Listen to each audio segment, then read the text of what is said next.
seat, sip some wisdom, and stay a while. This is the Prosperity Lounge, where growth gets personal.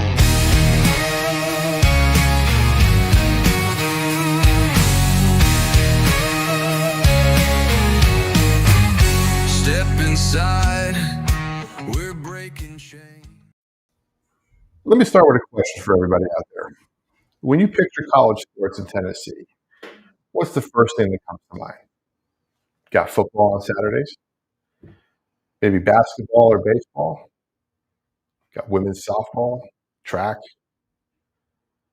What if I told you right here in Rocky Top, we got another sport that's growing fast, a sport you might not expect in the South? That's right, hockey. Welcome to the Prosperity Lounge, everybody, where hope meets freedom, where growth gets personal. I'm your host, Joey Ruffalo, financial coach, business strategist, and most importantly, your guide through conversations that matter. This is where we explore money, business, wellness, and yes, stories that make our communities thrive. Tonight, we're pulling back the curtain on Tennessee hockey, Tennessee Ice Vols, as they're called. Correct? Good. Tennessee Ice Vols. Yes. A program that's building tradition, passion, and leadership in a sport that's not usually associated with Rocky Top, but we're here to change that. My guest tonight is Patrick Green, goalie, leader, and currently the president of the Tennessee Ice Hockey Club. Originally from the Boston area, Patrick has spent more than a decade between the pipes. He's balancing life as a student, an athlete, and team president, and guiding the Ice Vols to a season of growth both on and off the ice. So grab a seat, settle in. Let's welcome Patrick to the Prosperity Lounge. Patrick, pull up the chair. Glad to have you here. Thank you for having me. Awesome. Well, I'm excited because I first learned about Tennessee Ice Vols hockey last year at a community luncheon. Somebody came up to me and goes, "Hey, you are Farragut?" I said, "Yep." And he said, "What do you do out there?" And I said, "Well, I'm the vice chair of the tourism committee." And he goes, "You guys are doing a poor job." And I go, "About what?"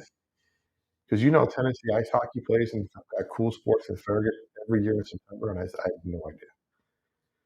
So I put that on the radar to kind of get that taken care of this year.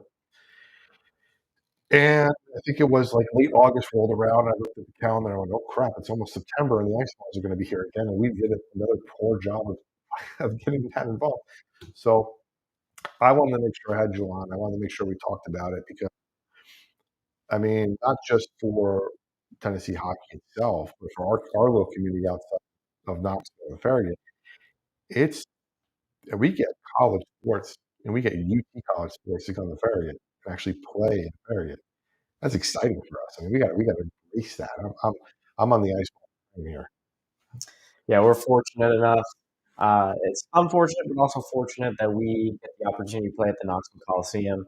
But obviously, they do not put an ice in the Coliseum until the Ice Bears start training, which is until the beginning of October. So from then, before that, we're in cool sports. We've gone pretty close with Ronald, the rink manager over there. So, it's fortunate that we get to pull some fans and draw a nice crowd from a different aspect of or a different part of Knoxville, which is great. For sure. For those that may not even know what Tennessee hockey is, or Tennessee had a hockey team, what's the story of the Ice Balls? So take me back a little bit. Like, I know your connection to it, but how did the if how did the team get started? Yeah, we do get that a lot. It's kind of like, oh, I didn't know we had a hockey team on campus. But yeah, so we are actually the oldest and, we like to say most established club college hockey team in the South. Dates back all the way to 1966. First game played in 1967. So Wow. we've been around a pretty long time. Obviously, not myself. This is my third year here, junior, and just kind of learning about the program. I played prep school hockey up in New Hampshire. College hockey was kind of always something I wanted to get into, but I didn't actually really learn about club ice hockey until my junior or senior year up at Brewster Academy. That's where I attended. So, it's grown a lot. But yeah, Tennessee is kind of always just one of those schools where it's like, oh, that would be super cool to go to a school like Tennessee where it's just a hub for college sports. And it's like, oh, they have a club hockey team. So just Okay. was excited to learn more about that when I first found out. So take me through this. What does club hockey mean to a novice person? So you hear NCAA hockey, you hear NCAA. The most I know about NCAA hockey is the Frozen Four, and it's always like Minnesota State, and most of those teams that are there. But take me through the levels. We had a nice discussion on this, but take me through the levels and break it down for the audience. The difference between NCAA, I think you said NCAA Division One, Division Three, and then there's club, and there's divisions and clubs and different organizations that run club sports. Yeah, absolutely. So obviously, everyone growing up, they want to play college hockey. NCAA is always the goal. But in recent history, with the way that club college hockey has been going, it's become a lot more desirable. And the primary difference between NCAA and pretty much all club organizations is that it's entirely student run. Like I just mentioned, I'm a junior at Tennessee. I'm a student, full-time student, and president for the club. So I manage all the day-to-day operations, and pretty much every other club team is going to be a replica of that. There will be some where, some of these smaller schools, maybe up in Michigan or, just bigger areas where hockey is bigger, those smaller schools might get a little bit of funding from the and support from the school. But for the most part, in terms of just operation aspects, it's entirely student run. I have a team of 8 or 9 officers, and then they have upwards of a combined almost 30 interns that work for them. So it's very established, but at the end of the day, we are on our own in terms of, we're a separate entity from Tennessee. We do all of it ourselves. So this is different than say me walking onto the campus with a basketball, finding a hoop, and going, "Hey, play basketball, Tennessee," Correct. or Yeah. like a sorority or fraternity club league or flag league, flag football leagues, those kind of things. This is higher level legit. This is Correct. like you were telling me. Um, we'll get to this part later on about the recruitment process, but there's players that and like yourself that we are looking at higher maybe division schools, and then finding club is not a I have to play club. It's like I'm playing college hockey with goals in mind. Correct. Yeah. A lot of it is just the players that we get were maybe on a similar mindset of me, where it's like, NCAA hockey was an option if I decided to take a year or two to play junior hockey, which is kind of like a gap year in between graduating high school and then starting college.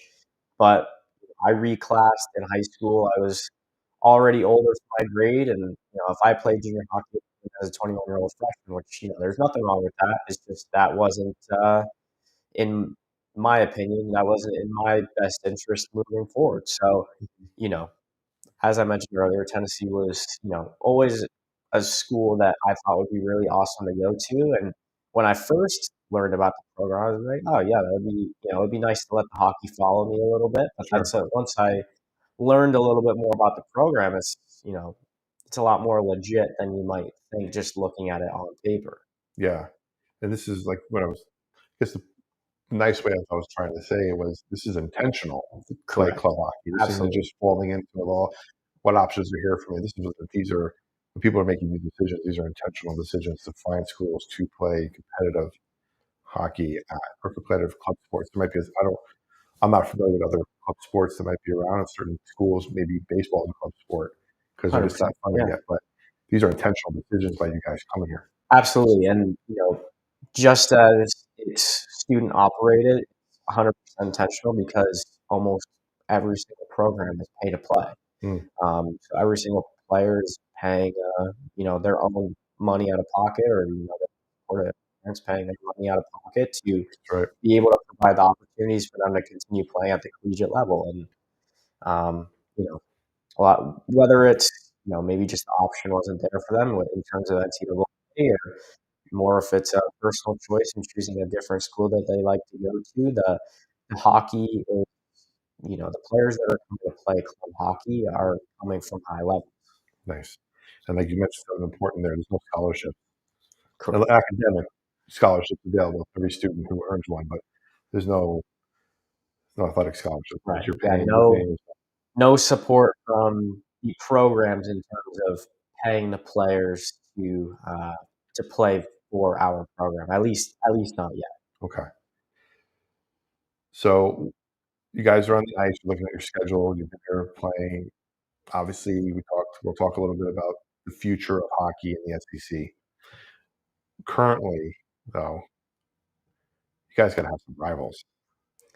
So the neat thing about our game scheduling and our the leagues that we play in is that a lot of them will resemble the teams that the NCAA programs like football, baseball, basketball resembles a lot of the teams that they would play.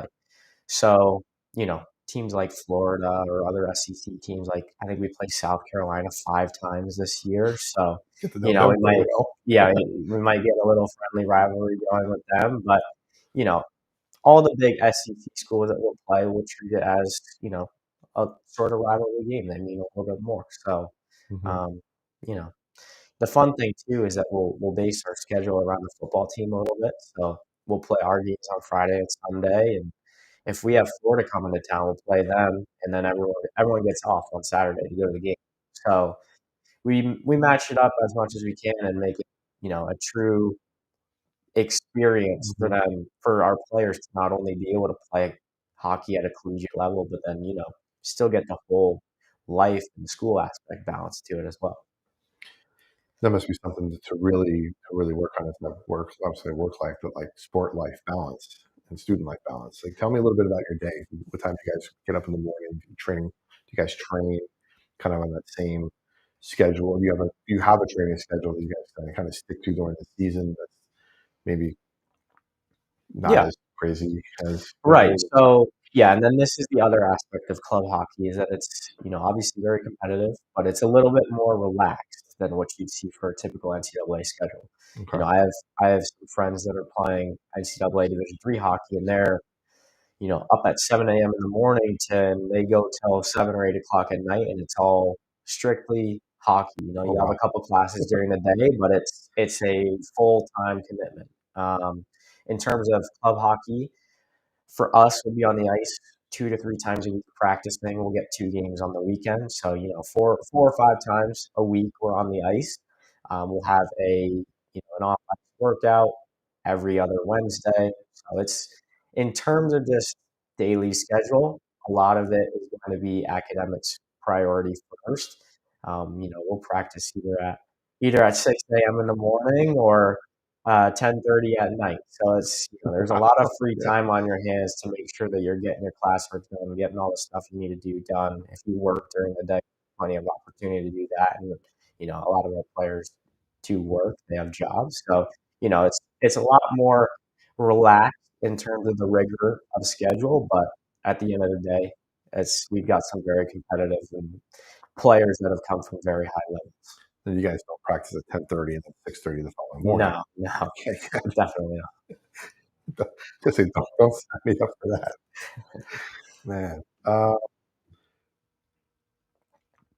We've seen some Ice Balls players get looks from pro teams after. I know the path to pro is just tougher, possibly tougher. The further down the NCAA club chart, it's the same for every sport.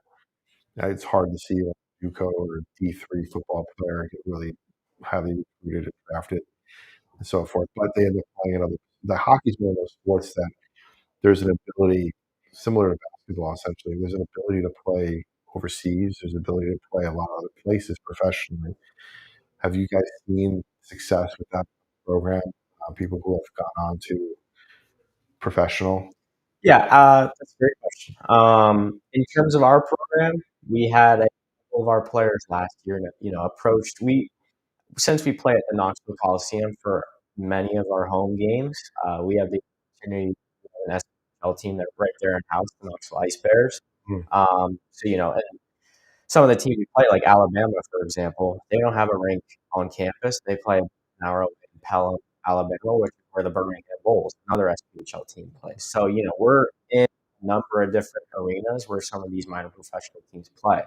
And we did have one or two of our players last year approached by some of the SPHL teams, inviting them out for professional trial, maybe giving them an opportunity to play, maybe instead of playing for the college club hockey team, maybe you could come out and play for us, maybe sign a contract instead.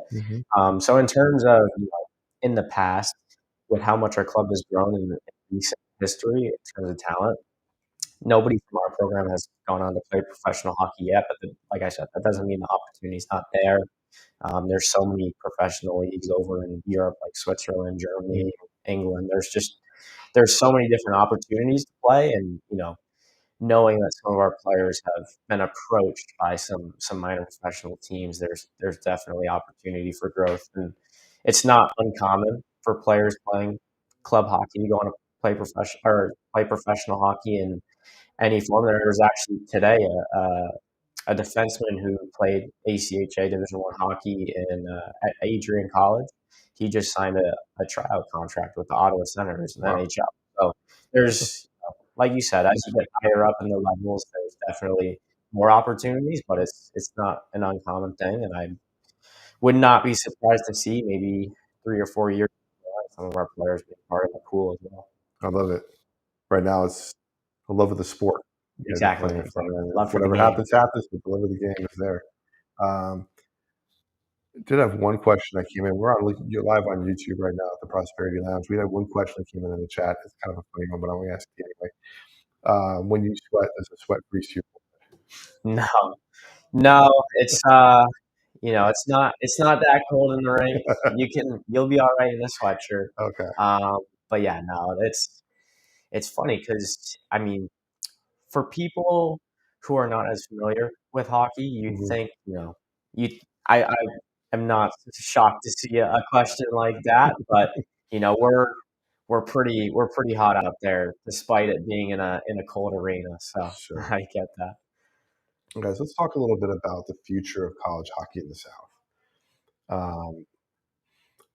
There's a lot of talk of SEC teams or SEC itself making the jump to NCAA varsity level. What would it take for Tennessee to get there? Is it more a collaborative effort with other teams and starting a league, or can Tennessee kind of break out on its own and be independent, say like what Notre Dame was in football? Yeah, it's a great question. I think in terms of something like an SEC program where maybe hockey down south is not necessarily like a meta sport. I think with the whole changes of NCAA hockey and the landscape of how some players might tumble down with the new rule change at the Canadian Hockey League, I think there's definitely possibility in the future. I'd say maybe 8 to 10 years. But I think there's once the SEC does decide to have hockey, I think it would be a big transition where maybe there's going to be a lot of a lot of SEC programs moving over as a whole, just to kind of keep the integrity of the SEC alive, having their own conference. So I could see 6 or 8 teams moving over all at once, but that'll all take time. Okay. Just because down south in a lot of the college towns where hockey is not necessarily as big of a sport yet, I think once once the game continues to grow, I think that's when we might see some changes. Okay. And I was couple with that is going to be facilities, funding, recruiting, things like that. Knoxville, you said we're fortunate enough or unfortunate or whatever the case may be. You have the Civic Auditorium that's there. It's not on campus. It's there. You can't use it until October when the ice games start, but you have an option to play home as opposed to say Alabama has to drive an hour away. Right, and they're not the only ones either. Like I said, like you just mentioned, Alabama's an hour away. Florida, they play in Jacksonville, despite being in Gainesville. That's about an hour and a half drive. Oh wow! Ole Miss, they play in Olive Branch, College, Mississippi, I'm pretty sure. So that's another African campus. So a lot of it, which is the part that's going to take time, is once all these teams have the correct facilities within a reasonable location of campus. It doesn't necessarily have to be on campus. There's a number of smaller, more recent teams that have moved over. So, say Stonehill College, for example, it's in Massachusetts. They don't yet have a rink on campus, but they have a Division One program. So, you know, once there's more reasonable, more suited facilities at many of these bigger SEC universities, I think that's when, and obviously backed by the athletic programs, backed by donors. Once you have the right people on board, get the right facilities in place, there'll be a good amount of changes that I think would happen pretty quickly. Absolutely. Do you feel that Tennessee could be a leader in that, since we have the arena pretty close, and we don't have to travel far? We have a community base that we can start building on right now, as opposed to try to build a fan base in 2 different cities.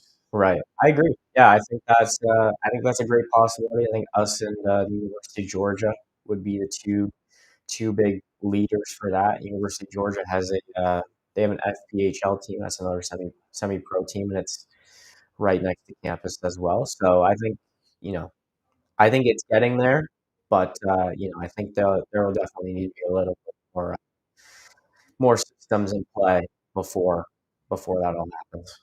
Do you think we're ready in the South? For hockey, Yeah. I think so. As long as everybody, as long as the right things happen, I think the SEC and the fans of SEC sports would definitely be on board. Yeah, I think there's a huge market for it. Well, we can't let Tennessee State be the only team, right? Right, exactly. Okay. And tell me, I don't know how much you know about their switch over, but they obviously have enough of a backing and a groundswell to kind of have that happen. I mean, that's kind of joke that it seems that South might be ready from that, but it almost seems like if it can happen there, like why can't we have it happen here?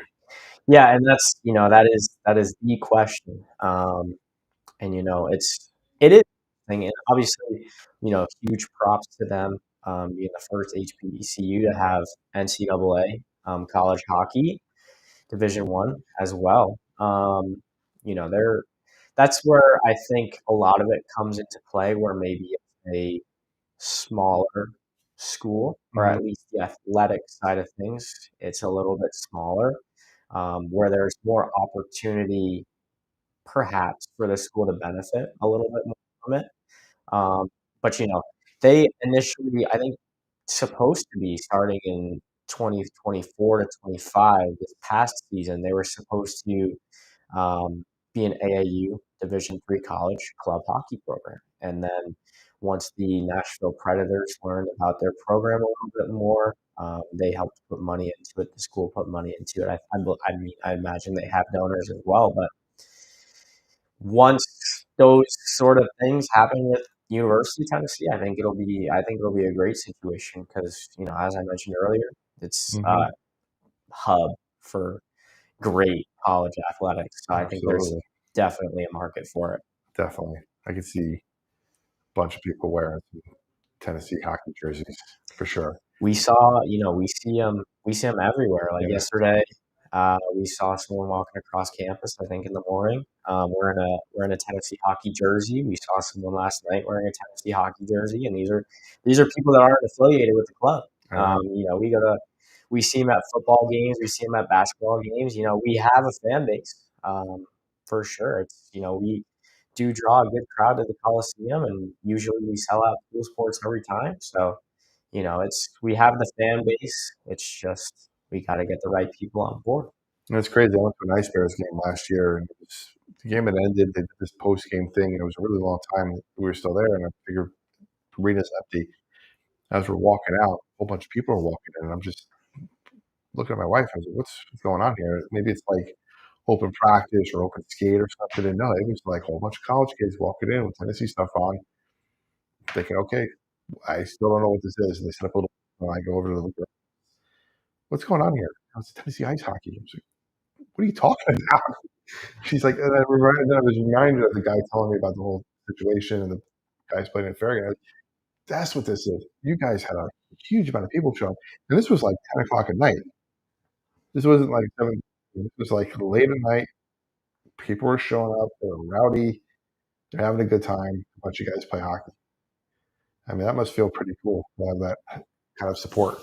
Definitely, and especially because of obviously the school that we're at, where football, basketball, baseball, softball, all those major teams at Tennessee have such huge followings already. It's cool to see that we have a fan base, and I think it's accredited to how much our social media has grown in recent history, how much hockey is picking up over in the Nashville area. That's where a lot of students are coming from. Mhm. So, I think a lot of it is credit to that, and it's definitely cool to see. Now, for the people on the radio, if you're watching on YouTube, Patrick's wearing a championship shirt. Now, you guys were champions. Correct me if I'm wrong. Last year. So 2024, it was when we were part of College Hockey South still. We were part of Division II. We beat, I think it was Clemson. We beat Clemson in conference championships. Yeah, the better orange, right? Right. Yeah, so we won in 2024, which was my freshman year. It was an awesome experience. Yeah, we've made nationals every year that I've been here so far. My freshman year, we lost in the semifinals to Florida Atlantic. Unfortunately, last year we lost in our pool play. So we're continuing to grow, continuing to find more success. But yeah, proud of the championship that we do have. Yeah, but you guys, like you said earlier, are continuing to grow, but you're also continuing to move and move up and move around, and for more challenging competition. Right. And so, guys, this isn't just a joke or this isn't a no joke kind of thing. These guys are legit. You guys are the championships. You guys are playing top notch hockey. Get out there and support them. This is ridiculous, guys. Speaking of that, how can people support you besides going on the website and buying one of those awesome jerseys? Yeah, big way to support is obviously just being there at games. I think word of mouth is huge. As I mentioned earlier, it's a lot of people is like, didn't know we had hockey here, and it's like, well, yeah, this club, but we won club of the year a number of years in a running here. So we're most competitive. I'd like to say most successful club on campus, club sport at least. Word of mouth, going to games, that's a huge way. Obviously, merchandise, we have merchandise on our website as well. But for us, just continuing to grow the brand is the biggest thing, and best way to do that for us is just by going to games and just spreading the word about Tennessee hockey. I love that. All right, everybody. So you're listening to the Prosperity Lounge on 96.3 FM. We're streaming live on YouTube, and you can listen to this anywhere you listen to your favorite podcast: Apple, Spotify, iHeart, everywhere. If you're enjoying tonight's conversation with Patrick, I know you are, I am. Come support the Ice Vols in person this upcoming season. Their next set of games is next weekend in Farragut, Friday the 19th. That game is at 9:40 p.m. And then Sunday the 21st, I think it's at 12:15. Well, tickets are $12. So we'll go with that. We'll just go with that. That's what I was That's told. correct. That's correct. Great. If you also want to find some practical tools for your own life, head over to theprosperitylounge.com. You'll find our 8-step guide, stop the paycheck, our prosperity planner, our budgeting tool, free community, and all your favorite fun connections. Again, check us out on YouTube as well. All our old conversations are up. See what we look like. Have fun in behind the scenes in the studio. That's at the Prosperity Lounge. That's at youtube.com at the Prosperity Lounge. And subscribe there so you don't miss a beat. All right, let's get back to Patrick for a bit here. Learn a little bit more about yourself. You've been a goalie since age 8. 8 years old. What drew you to that position? Because, baseball players, when they're not that good at right field, picking flowers, maybe a soccer goal, you can't run or do anything. You kind of just stick over there and go. You wanted to. Yeah. So it's I feel like everybody's path to being a goalie is a little bit different. But once you're starting out in hockey, when you're 6 or 7 years old, the way teams operate is that every game, a different kid on the team plays goalie. Oh, fun. And it's funny because, I liked playing forward. I liked being out there scoring goals. I got thrown back on defense for a whole bunch of games, and I thought it was boring because I wasn't able to I had no opportunity to score. And I say it's funny because the first game I ever played when it was my turn to play goalie, I think it was against Marblehead, for anyone who knows where that is in Massachusetts. We played Marblehead, and I let in 10 goals, and I thought it was awesome. So ever since then, I kind of still stuck with the rotation throughout the rest of the year of playing goalie. But then, by the end of the year, it's like I wanted to play goalie every single time. So then I think that was when I was 7 years old, and then the following year, I decided to turn to goalie full time. Been doing that ever since. So this is my 13th or 14th year of being a goalie. So a little while, but That's awesome. God, just think, puck coming at you. I don't even know how fast you guys are going now, but I was going to say, I wrote down 80 miles an hour, but it's probably a lot faster. it's probably a little bit faster than that for some of the top guys. Maybe wrist shots are anywhere from like 75 to 80. Slap shots, might get up towards 90 for some of those heavy hitters. So now we joked when we first chatted that you put somebody in that position now who's never played it. You got an 80-mile-an-hour puck coming at you. You're probably terrified of what's coming at you, but as you've grown in the position, you've grown with the speed of the pucks coming at you for your reaction time, right? So probably nothing terrifies you now. No. I mean, if I threw you back there, you'd probably be pretty scared. Oh, I mean, that's for more padding. Yeah, but for anyone who's been doing it a long time, it becomes routine. I don't feel the pucks; they just hit me. I don't feel them. Okay. But it's not too bad. I mean, at the farther you get into it, and what I mean by that is just like the higher up that you go, the higher levels that you play. While the game does get faster at the same time, once you adjust to it, it gets a little bit slower. So it becomes a lot easier to manage. So, for me, it's not scary. Any crazy injuries or bruises or welts that came from just like, man, that didn't feel like anything. And the next day you wake up and you're like, oh my gosh, what the heck is this? Nothing crazy, knock on wood. Okay. But hold on, everybody. yeah, knock on wood. There we go. But yeah, no, I mean, at most, it's just the occasional bruise, maybe on like the shoulder or the arm, but nothing substantial, which is obviously good. Okay. They talked about wanting to score goals. Have you had the opportunity as a goalie to score a goal, maybe in an open ice situation or an empty net? I've never been presented the opportunity, but if it did happen, I'd consider it. It depends on the game. If it's a 2-goal game and they have an empty net, maybe I'd go for it. But if it's a big game, only up by 1 goal, really not. I'll let that one go around the back of the net. Let my defenseman pick it up. It depends on the situation. Give them the scraps. Huh? Yeah, exactly. Then thank you afterwards. Yeah. In that position, so you're back there. You got your defenseman in front of you. Have you guys been in a situation where there might have been a scuffle for a hard hit on Patrick, and there's been we're going to protect Patrick and get into this?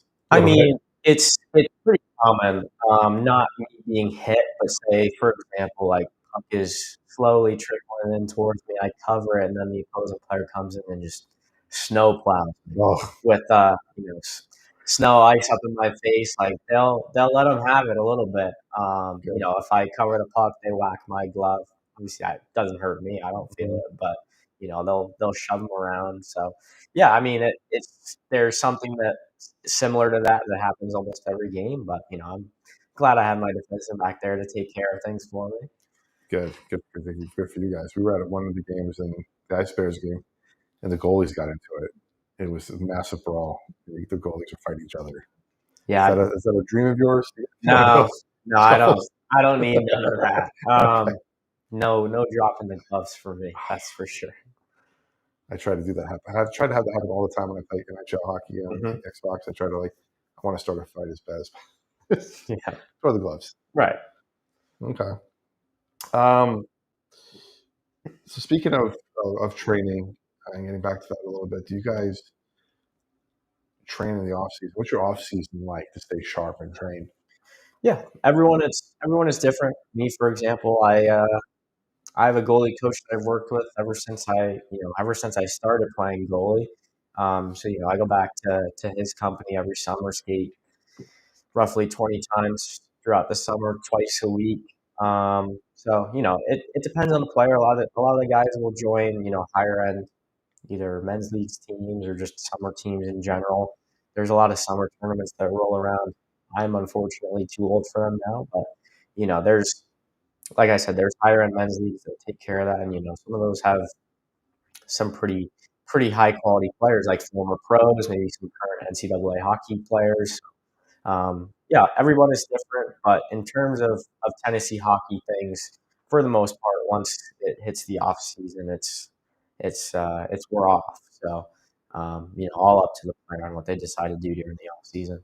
And when is your season? What is your season considered as far as months go? So we start with club sports. It's just natural that there's a tryout process. So we start tryouts the first day of classes begin in August. So we started August 17th, and then we had our first games this past weekend. But we'll go all the way through March. So we don't play during like any winter breaks or Thanksgiving breaks. So for the most part, during when school is out, we're not playing, and that's just the nature of club hockey. But we go almost all year. Wow. When you're scouting opponents, you guys watch a lot of tape. You use tape available to watch in these situations. Obviously, games I've seen, or some games are on YouTube, some games are streamed. So nowadays, it's probably a little bit better to get this type of jump on your opponent by being able to scout them. Yeah, we are. I have to give a lot of credit to our assistant coach, Harry Cadmus. He's our film guy. He probably spends way too much time looking at film, but as we head into game week, he's probably spending 8 to 12, maybe more hours just going over game film, just making sure that everybody's prepared and what we know what to look for in certain situations. Penalty kill, power play stuff. All the important details. Even just like how they break out the puck from the zone. So he spends a lot of time, and we always do one or two film sessions before we head into our first game that weekend. And probably with the nature of club sports, and probably the nature of most college sports, your turnover every year of players is probably a lot. Because in graduation, maybe in a club sports situation, people don't want to play anymore, or there's things going on. So this tryout process and the camaraderie of the team, and then learning the people's strengths and weaknesses of your teammates on the ice through the practice process, does that dictate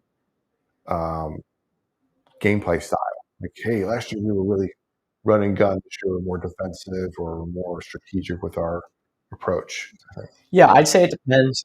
In terms of like turnover, this year we actually had a really good, returning squad. I think we only lost 4 players, and 2 of them graduated, 2 of them decided not to play. Decision not to play is just a player has other interests in mind because, like I said before, it's pay to play, so it's love for the game. But yeah, no, I think in terms of the last couple of years that I've been here, maybe my freshman year was different, but in terms of just overall systems of things, our head coach Drew King has done you know pretty much copy paste of a lot of things.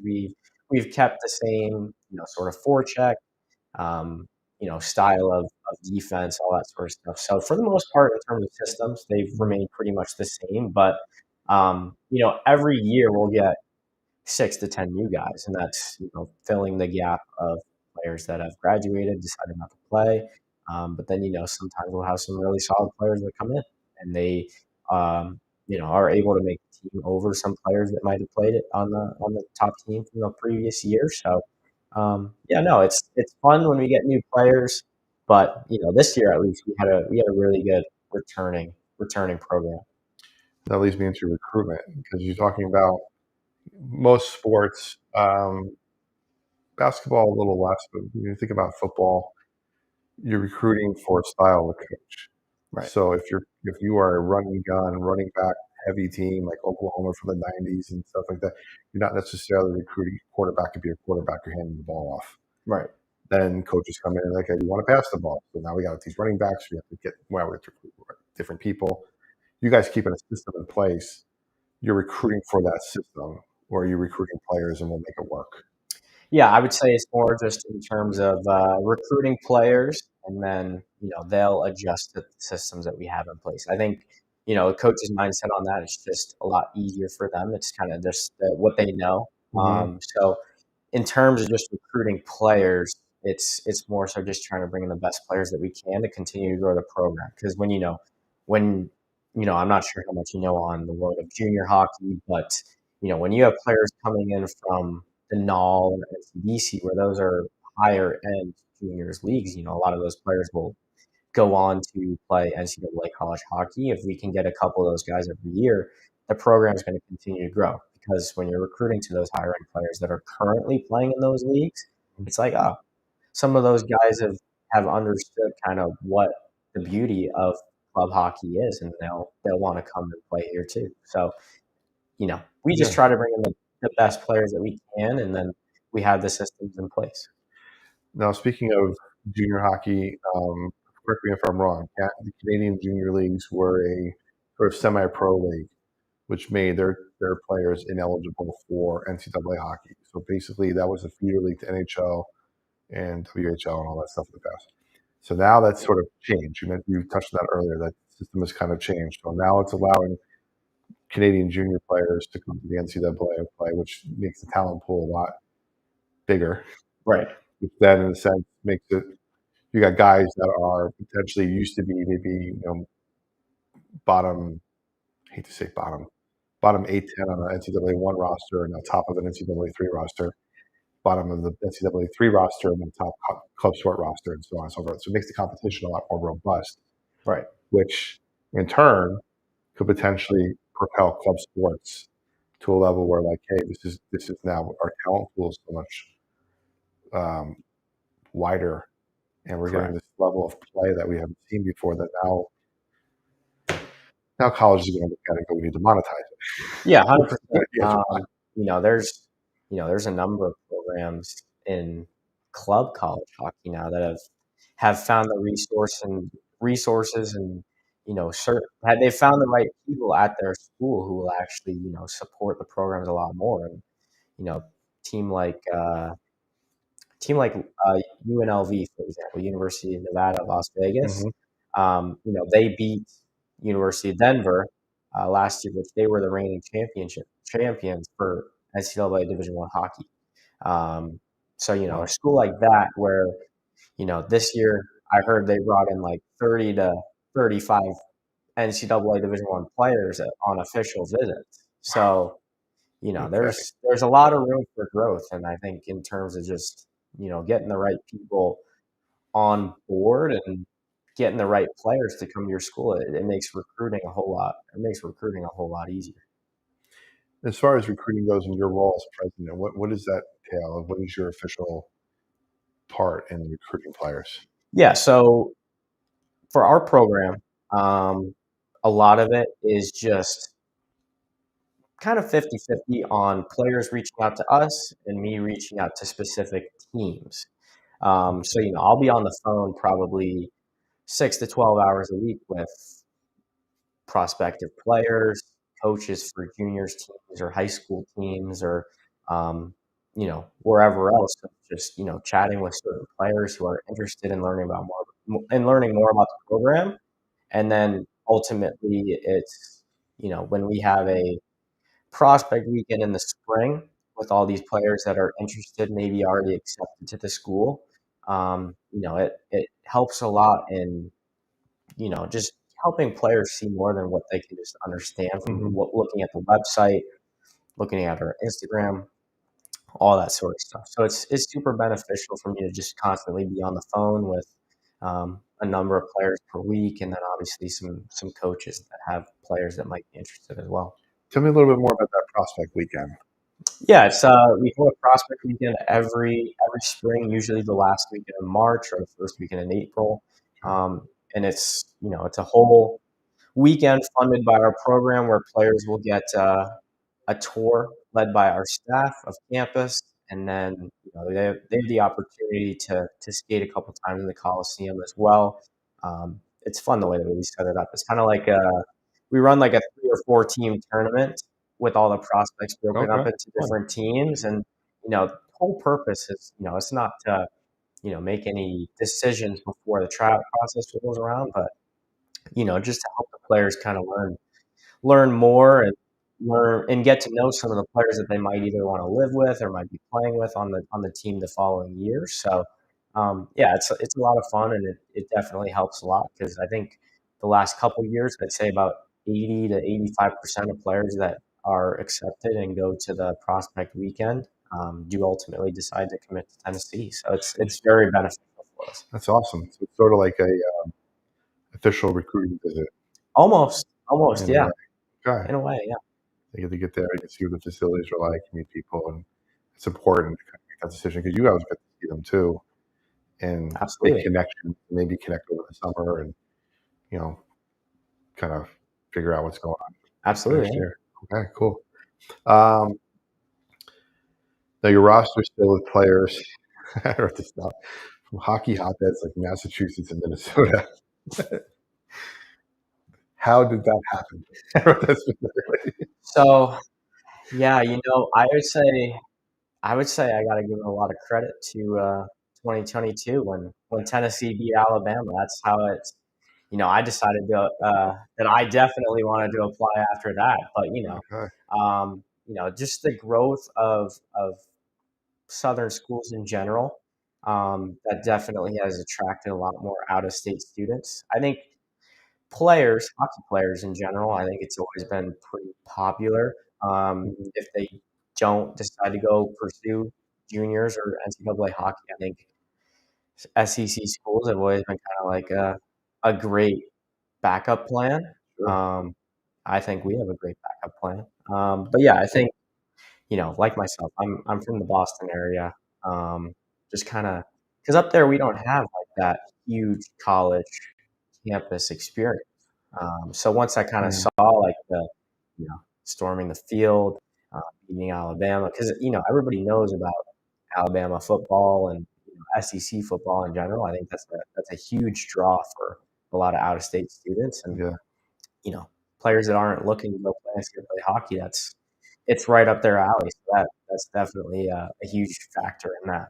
I'm gonna get in trouble here with the older crowd, but I mean, Boston College hasn't had a great moment since Doug Flutie. Yeah, So yeah. I I mean, mean, that's that's what I'm talking about. at Like, least for Massachusetts people, that's the closest thing you got. I yeah. think the next closest program to that would probably be Syracuse. So, Mhm. just SEC football has always been, cool to me for Yeah. the shorter years that I've known about it. So, once, Winters are a little better too down here, but yeah, yeah. I mean, it still snows here yeah. every I once in grew a up in while, but North Jersey, and you get a little taste of snow here, but it's a little bit better than right, yeah. those blizzards we used to get. The lowest temperatures aren't too bad. Yeah, it's funny because when I say that to people, I was like, oh yeah, when I was looking at some colleges, I was looking to maybe get a little bit better weather. I went to a boarding school up in New Hampshire on Lake Winnipesaukee, and there was a stretch for like 3 days. It was like -40. So with the wind, so that's kind of what did it for me. Where I was like, yeah, maybe when I go to college, I get a little bit better weather. You probably felt those. I think it was like 2 years ago, maybe 2.5 years ago, that winter where we had that ice storms and everything was like below zero. You're probably like, oh, this is fine. I'm going to be in a t-shirt. Right. I'm used to this. Yeah. Exactly.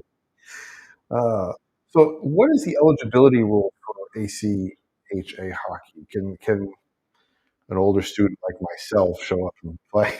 That's what I Yeah. want to know. So it resembles a bit to what the NCAA eligibility is. It's you get 5 years to play, or after you turn 21, that's when your clock starts ticking. But we'll play a couple teams like Vandy, MTSU, for example. They get a bigger crowd of people who have played hockey in the past, but maybe they went to serve in the military. I think my freshman year when we played Vanderbilt, I think they had like 2 or 3 guys. Georgia Tech as well had someone. So guys that are in their mid 30s, they can get special access to play, which is fun. So I mean, it's not something you'd see in NCAA where they've got someone who is maybe 33 years old and has a wife and kids at home, but that's just another aspect of club hockey that you get. Okay. But You yeah, see that once in a while in football, right? Those older guys right, come back up. right. For the most part, though, guys will be in that 5 year eligibility range, or once they hit 21, maybe they took a couple years off, came back to play. That's when their clock starts ticking. Okay. Do you guys have anything? Well, the big thing in college sports, especially at Tennessee this last offseason, had to do with name, image, likeness, college pay to play. Now, obviously, you guys could be in a situation or not. You're not NCAA, so it's different rule set and governing body that's covering all that. But do you guys have opportunities for that as players in club sport to kind of capitalize on some promotional deals or get out there and say, hey, this is the prosperity that I'm brought to you by? Yeah. So I mean, so it's all in terms of certain players building their own brand. That's all up to them on what they want to do. But there's going to be opportunity this season that we're going to be introducing, which we haven't done previously. Where in terms of merchandise, jersey merchandise, we're going to be introducing the NIL into that. Where maybe if a fan buys a jersey with a specific number on it, the player might get some reimbursement back to them. Cool. So, we're working to get that into our program, but in terms of having maybe an outside donor, outside funding source for players, we're not at that stage yet, but we're working to get there. And what's your number, by the way, so people can 33. 33. All right, flood it with some 33s, everybody. We had a brief conversation before we started about the difference between, I think last year you guys were in Division. I saw Division 1 and Division 3, but that was AAU hockey. Right. In a different governing body this year. There's a Division 2 and a Division 3. Reason being was first-year teams moving in don't necessarily go Division 1. They start Division 2 or 3 and then move up. Correct. Yeah. So, even before my time here, there's the ACHA has been around for the last 50 years or so, but the other league has not been around quite as long. It initially started as the College Hockey Federation, maybe in 2017, 2018, maybe even a little later than that, maybe COVID 2020. But it moved over to AAU, like AAU basketball, baseball. That same governing body ran the second organization of club college hockey, and that has always been an outlet for teams where maybe they're not quite as competitive enough yet to be as a part of the ACHA.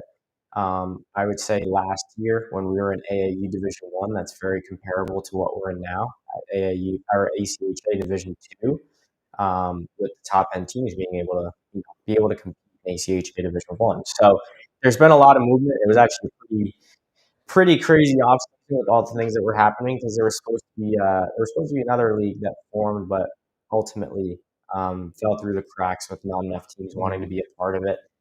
So yeah, currently there's still ACHA and AAU are part of. Both of our programs are part of ACHA, but that second organization is there just to provide another outlet for many college programs to still be competitive. Awesome. This has been fantastic, Logan. Thank you so much for showing up. Absolutely. Thank you for having me. Yeah. I want to get real quick here. We're running to the top of the hour. We got a few minutes left, and I have a question from the audience I want to get to. But talking about your leadership as president, can you briefly touch on what your leadership style is and what your responsibilities are like? Yeah, in terms of responsibilities, as president, I oversee everything. So in terms of just building the schedules, operating the budget, everything that you could think of from A to Z in terms of running an organization, that all falls under my umbrella. We're operated under a 501(c)(3) nonprofit organization. It's called Volunteers Hockey Foundation. So that's our kind of, we fall under that.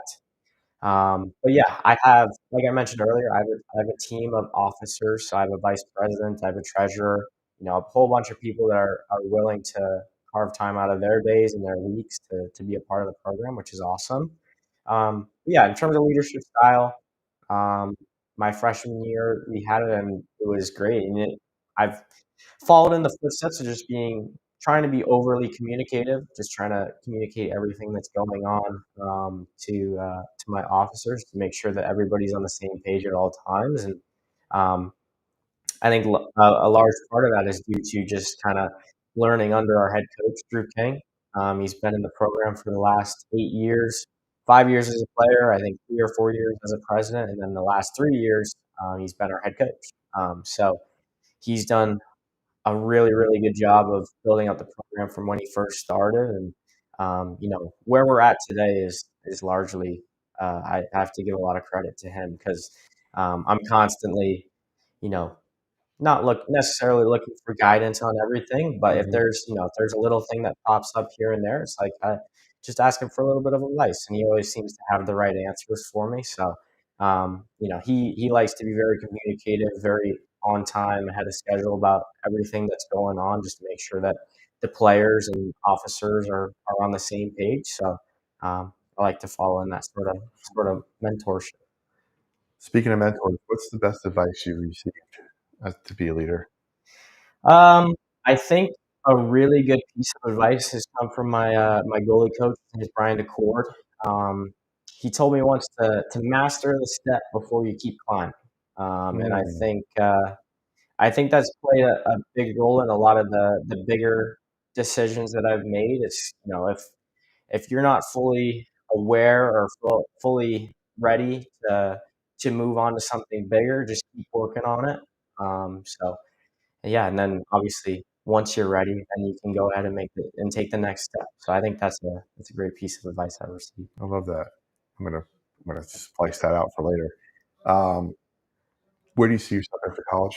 Staying in hockey, looking for another I would challenge? love to stay in hockey. I enjoy very much what I do as president. It's as a sports management major at the university, I think it's a really really good foot in the door.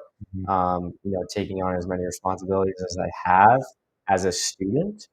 So once obviously I know I'll have to take a step down once I get into the sports world of having a little bit more entry level position. But I think once I would continue to work my way up, I think I'd be prepared for what comes.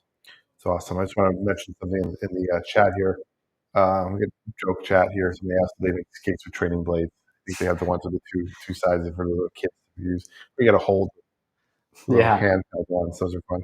Um, thanks to Patrick for being on the show. Great guy and very mature and well spoken young man. So yeah, did yourself. I appreciate that. I appreciate it. I got one question from the audience real quick here, and then we'll wrap up. Leah from Knoxville wrote in and asked, "How do you balance being a student, team president, and goalie all at once?" Yeah, it's definitely a lot on my plate. But I think biggest aspect of it is just enjoying what I do.